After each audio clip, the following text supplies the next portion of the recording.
Morning, friends. Stepping into the light, we read 1 Peter 2, verse 9. But you are a chosen generation, a royal priesthood, a holy nation, his own special people, that you may proclaim the praises of him who called you out of darkness into his marvelous light. Please pray with me. Father, we thank you that we are a chosen generation, a royal priesthood, a holy nation.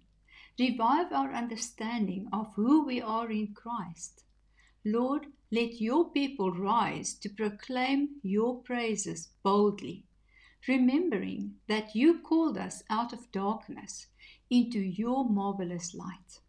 Help us to live set apart, shining with holiness, filled with purpose, and overflowing with gratitude.